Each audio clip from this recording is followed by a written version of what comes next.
নমস্কার, good morning.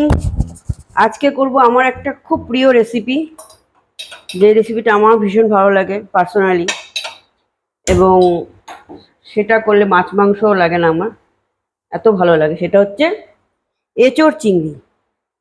এঁচোড় চিংড়িটা আমি আজকে করব। এঁচোড়টা আগে কড়াইটা গরম হয়েছে, তেল দিয়ে দিই, সর্ষের তেল। কড়াইতে এবার সর্ষের তেল দিয়ে দিই।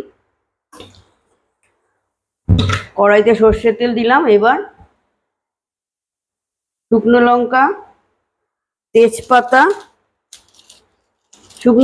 তেজপাতা ফোড়ন দেবো। তেলটা একটু গরম হয়ে যাক, তারপর শুকনো লঙ্কা তেজপাতা ফোড়ন দেবো, দিয়ে এঁচোড় চিংড়ি আজকে করব। এঁচোড় আর আলুও সেদ্ধ করে রেখেছি, আর এঁচোড় একটুখানি সেদ্ধ করে রেখেছি, আর চিংড়ি মাছ তো ভেজেই রেখেছি। এগুলি করে রেখেছি আগেই। এবার শুকনো লঙ্কা আর তেজপাতা দিয়ে দিলাম। শুকনো লঙ্কা তেজপাতা দিয়ে এবার জিরে ফোড়ন দিয়ে দেবো।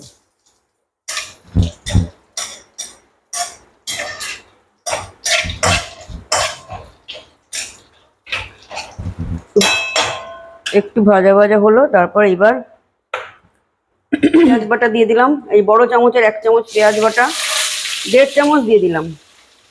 বড় চামচের 1.5 চামচ পেঁয়াজ বাটা দিয়ে দিলাম, আর আদা রসুনের পেস্টটাও দিয়ে দিলাম।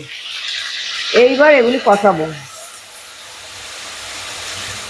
আদা রসুনের পেস্ট, পেঁয়াজ বাটা সব একসাথে দিয়ে কষাবো।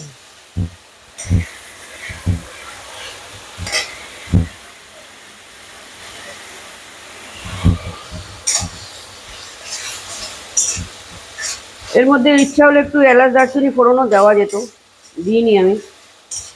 যাই হোক, শুকনো লঙ্কা তেজপাতা ফোড়ন দিলেও সুন্দর একটা গন্ধ আসছে। দিয়ে আজকে যেসব রান্না করব তার মধ্যে এঁচোড় চিংড়িটা হচ্ছে আমার সবচেয়ে পছন্দের রান্না। এঁচোড় খুব ভালোবাসি আমি, এঁচোড় খেতে আমার ভীষণ ভালো লাগে। আপনাদের কেমন লাগে জানাবেন কমেন্ট করে। সবার হয়তো ভালো নাও লাগতে পারে, কিন্তু আমার পার্সোনালি খুব ভালো লাগে। এইবার পেঁয়াজটাকে একটু ভাজা ভাজা হয়ে গেলে, পেঁয়াজটা একটু ভাজা ভাজা হয়ে যাক, তারপর আমি সেদ্ধ এঁচোড় এবং আলুটা দিয়ে দেবো। শুকনো লঙ্কা 2টো ফোড়ন দিয়েছি, আর একটু কাঁচা লঙ্কা দিয়ে দেবো। 2টো কাঁচা লঙ্কা ভেঙে দিয়ে দিলাম। বেটে দিলে খুব ঝাল হয়ে যাবে, সেই জন্য যারা ঝাল খেতে ভালোবাসেন তারা বেটে দিতেই পারেন, কিন্তু আমি ভেঙেই দিলাম। এইবার সেদ্ধ আলুগুলো দিয়ে দেবো। এই সেদ্ধ আলুগুলো দিয়ে দিলাম। সেদ্ধ আলু দিয়ে তারপর এঁচোড়টাও দিয়ে দেবো, একসাথেই দিয়ে দিলাম।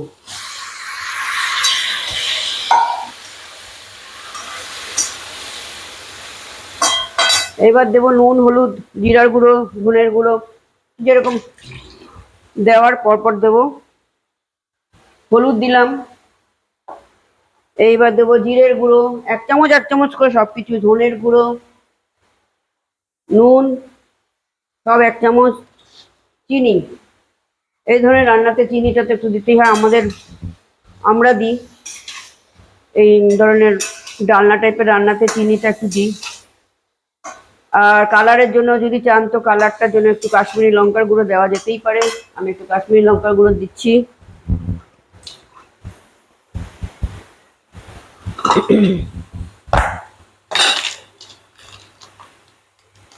কাশ্মীরি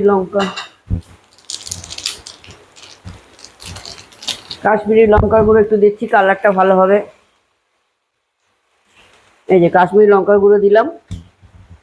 এবার সেদ্ধ তো হয়েই গেছে, সুতরাং একটুখানি কষিয়েই চিংড়ি মাছ দিয়ে জল দিয়ে দেবো। একটু সেদ্ধ করে রাখলে রান্নাটা চটপট হয়ে যায়।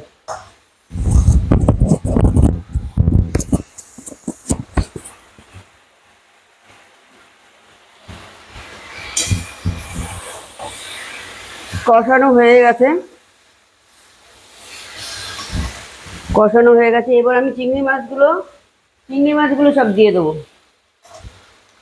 চিংড়ি মাছ একটু প্লেটটার মধ্যে একটু জল দিয়ে সেই জলটাও দিয়ে দিলাম। এইবার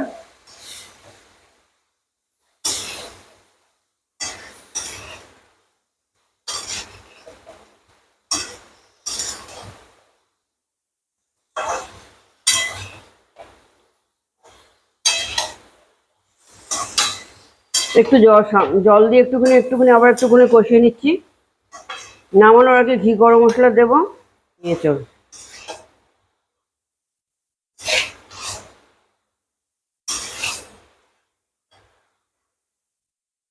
গরম মশলাটা এখন দিয়ে দেবো।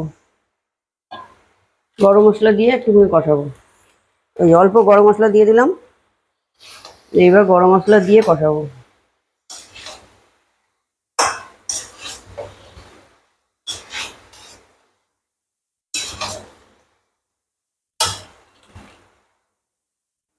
এবার জল দিয়ে দিচ্ছি, বেশি জল লাগবে না কারণ এগুলো তো আলু আলু এঁচোড় সবই তো সেদ্ধ, জল বেশি লাগবে না, অল্প একটু জল দিয়ে দিলাম। একবার ফুটলেই ব্যাস, নামিয়ে ফেলবো। এই যে জল দিয়ে একটুখানি জল দিয়ে একটু ঢেকে দিচ্ছি। 2 মিনিট হয়ে গেছে, এখন ঢাকনাটা খুলে দেখি কিরকম অবস্থা। হুম, কালারটা তো খুব ভালোই হচ্ছে। কালারটা দেখতেই পাচ্ছেন ভালো এসেছে। এবার আমি একটু ঘি দিয়ে দেবো। ঘি দিয়ে এই যে এটা চিনি দিয়ে ঘি দিয়ে একটুখানি আমি ঢেকে দেবো। গরম মশলা তো আগেই দিয়েছি, আর গরম মশলা দেবো না। নুন দেখাই হয়ে গেছে, নুন আর একটু সামান্য একটু মিষ্টি দিয়ে দেবো। একটু মিষ্টি একটু লাগবে।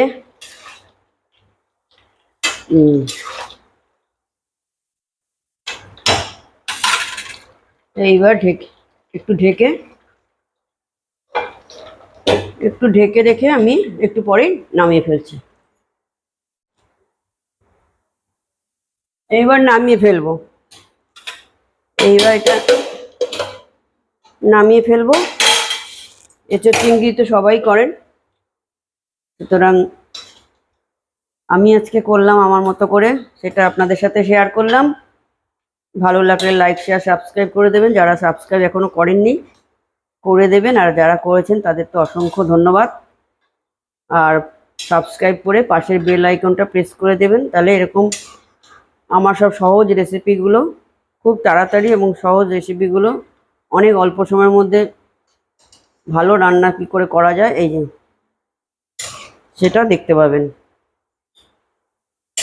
চিংড়ি মাছ দিলে তো সব কিছুরই টেস্ট দারুণই হয়ে যায়, একটা বেশ স্পেশাল রান্নাই হয়ে যায় চিংড়ি মাছ দিয়ে। কেমন লাগলো বলবেন। আজকে এখানেই শেষ করছি আমার ভিডিও। নমস্কার, সবাই ভালো থাকবেন।